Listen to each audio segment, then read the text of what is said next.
My name is Lisa Briggs, and this is a story of my roots, realities, and dreams. My roots to Lowell go back over 100 years to when my great-great-grandfather, James O'Brien, immigrated to Lowell from County Cork, Ireland.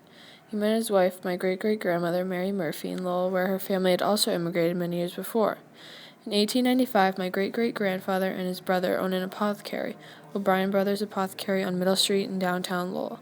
He also had an apothecary on Broadway in the acre where they lived. He and my great-great-grandmother attended St. Patrick's Church, where James was a very prominent member.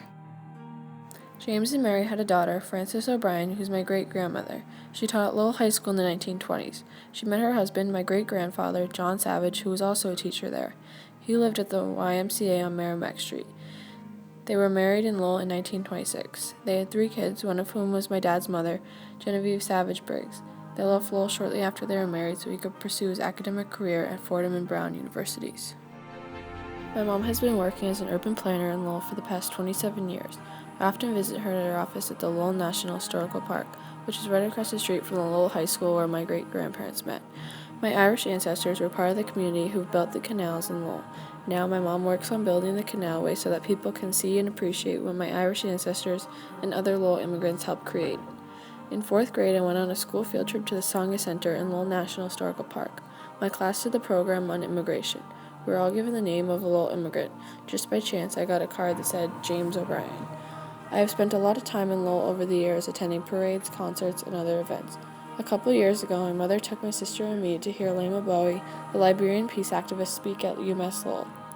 After the lecture, my sister and I had the opportunity to speak with her about our fundraising project, Global Goals, a project to raise funds for sport-led educational programs in Africa and other developing countries. A lot has changed in Lowell since my ancestors immigrated to Lowell in the hopes of finding a better life. Their apothecary on Middle Street is now a restaurant, and their home and drugstore on Broadway were torn down and replaced with new commercial businesses.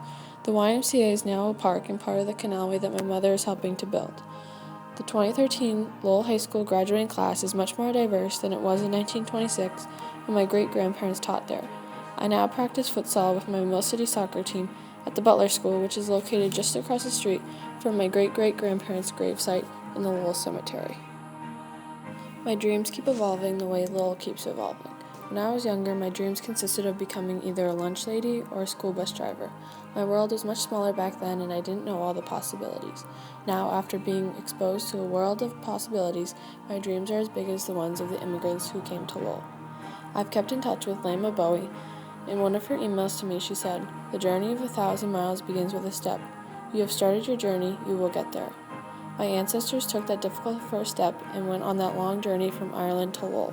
I'm beginning mine now as I look forward to going to college in the next year and moving out on my own.